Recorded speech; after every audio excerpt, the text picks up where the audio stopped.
Alors, bonjour Adriana. Bonjour. Pour commencer, est-ce que vous pouvez vous présenter et nous dire ce que vous faites au Festival Cours en Scène édition 2018? Alors, j'ai réalisé un court-métrage qui s'appelle Pompon Girl à l'été 2017 dans la région Grand Est. J'ai tourné à Reims. Et du coup, le festival Cours en Scène fait un focus sur les films tournés dans la région et m'a proposé de venir présenter mon film ici. D'accord. On va direct enchaîner avec ce fameux court-métrage. L'histoire du film, l'histoire d'Ava, est une histoire qui est touchante et qui bouscule. Et il s'agit d'un scénario assez commun à notre réalité, aujourd'hui, à l'actualité, avec notamment ce sujet du harcèlement sexuel, du moins de cette agression qui vient de ce harcèlement. Donc ce thème vous a été soufflé par la réalité, et si oui, est-ce qu'elle est tirée d'un témoignage ou alors elle a été imaginée par vous? C'est-à-dire que c'est soufflé par la réalité, oui, puisque moi et à peu près toutes les femmes dans mon entourage ont déjà vécu ce genre de situation, mais généralement elles n'osent pas répondre et donc elles ne se font pas frapper. Mais c'est malheureusement en fait plutôt justement ce que j'aimerais pouvoir faire, c'est-à-dire répondre à quelqu'un et ne pas avoir à subir ce que mon personnage subit. Donc c'est venu en fait de cette réalité-là, du fait que j'avais envie de parler de violence. Parce que quand j'étais enceinte de mon fils il y a 5 ans, j'ai senti une sorte de monde ultra violent autour de moi. Cette sensation était exacerbée par le fait que j'étais enceinte, c'est-à-dire que le monde n'avait pas changé entre avant et après, mais voilà, mon ressenti était différent. Et du coup, j'avais moi-même des sortes de poussées, de pulsions de violence pour me protéger. Et je me suis dit, voilà, j'ai envie de parler de ça, j'ai envie de parler d'une femme forte. Et c'est venu comme ça. Et une de mes amies s'était fait agresser dans la rue à Paris quelques mois avant. Elle s'est fait casser la clavicule pour essayer de retenir son sac, parce qu'en fait c'était pour piquer son ordinateur dans son sac. Et elle m'avait raconté en fait son passage à la police. Et donc du coup j'ai directement cité quelques phrases qui lui ont été dites. Voilà. D'ailleurs, c'est une comédie dramatique et justement rythmée par des scènes d'humour, dont cette fameuse scène, mais même celle du bus, là où elle est face à quelqu'un d'assez aigri. C'était pour vous essentiel de mettre un peu de l'humour pour faire passer un message, ou en tout cas pour rythmer un peu cette histoire?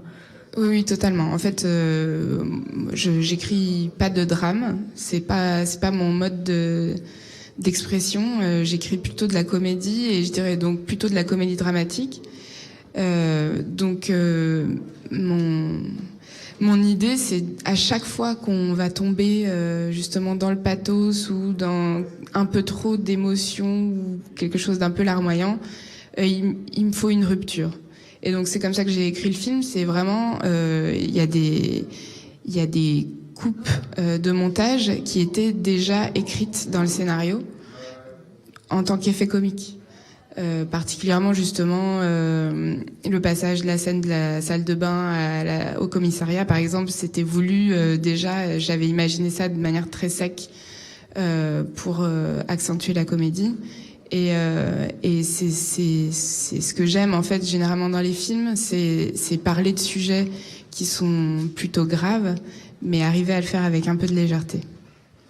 D'accord. Et c'est très bien fait, parce que c'est vraiment drôle ces scènes-là. Et merci. C'est très bien fait. Le film s'ouvre sur une pièce de Ava en clown, puisque c'est son métier, puis se termine sur un numéro qui est quand même tout autre, avec beaucoup plus de légèreté et d'assurance.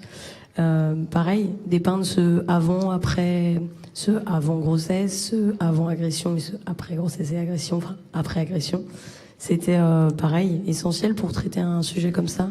En fait, la question s'est posée au départ quand j'ai élaboré mon personnage, j'avais cette idée de l'agression et j'avais cette idée de la grossesse, et je me suis dit qu'est-ce qu'elle va faire comme métier. Et il se trouve que pendant mes études à la FEMIS, la FEMIS nous envoie à New York et j'avais rencontré là-bas une actrice qui faisait du clown et son mari était clown aussi. Et j'aimais beaucoup cet univers et je me suis dit mais en fait ça va être ça son métier parce que ça parle du corps et ça parle de la manière dont on affirme sa féminité tout en étant justement dans l'humour. Et c'est ça que j'aime avec le burlesque. Et je suis retournée voir des spectacles de burlesque à Paris. Et c'est ça qui est formidable, c'est qu'en fait c'est pas du tout, ça n'a rien à voir avec le striptease. C'est vraiment de l'effeuillage féministe en fait. Et donc, je trouvais que c'était une très bonne manière de décrire mon personnage sans mots, vraiment dans l'action. Et c'est la même chose pour la scène de fin. En fait, je me suis dit comment je vais faire passer son choix par une scène qui n'est pas une scène dialoguée. Et finalement, je trouvais que c'était tout naturellement par son spectacle que j'allais pouvoir le montrer. Et ça permet aussi une ellipse beaucoup plus franche. Et voilà, c'est cette affirmation à nouveau de son choix. Il se fait sur scène. Et c'était voilà une manière de d'écrire dans l'action au lieu d'écrire dans le dialogue. D'accord. Et ce court-métrage, il vous a pris combien de temps de l'écriture jusqu'à sa première projection ? Alors, de l'écriture jusqu'à la première projection... alors attendez, je fais une sorte de rétro-planning dans ma tête. J'ai envoyé le scénario à mon producteur à l'été 2016, j'ai tourné à l'été 2017 et je l'ai projeté pour la première fois au printemps 2018. Donc presque 2 ans en fait, 1 an et demi, 2 ans. D'accord.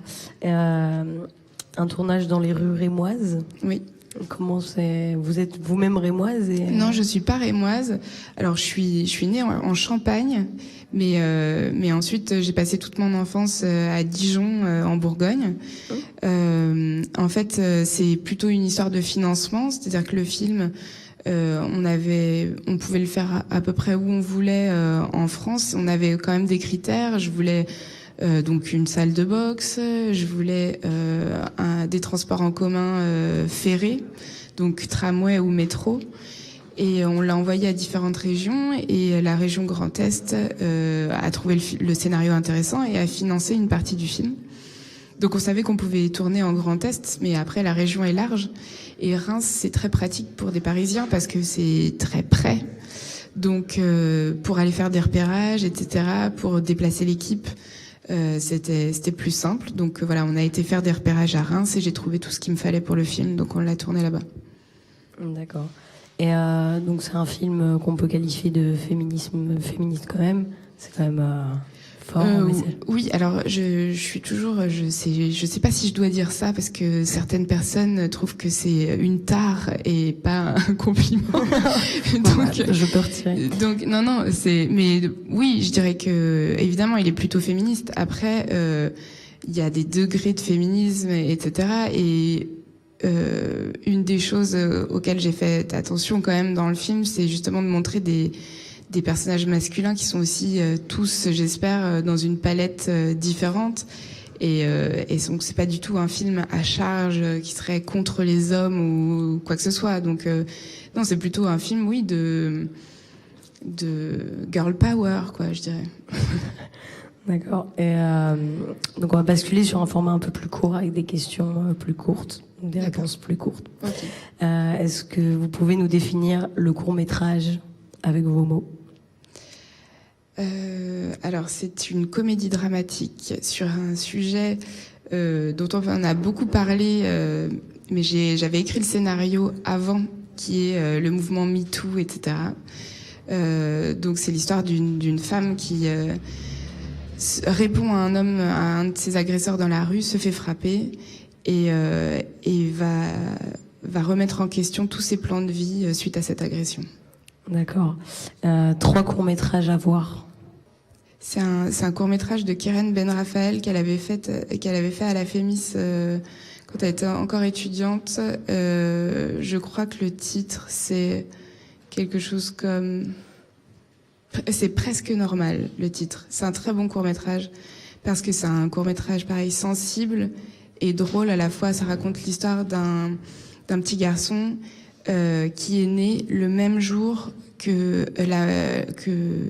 la mort du premier mari de sa mère.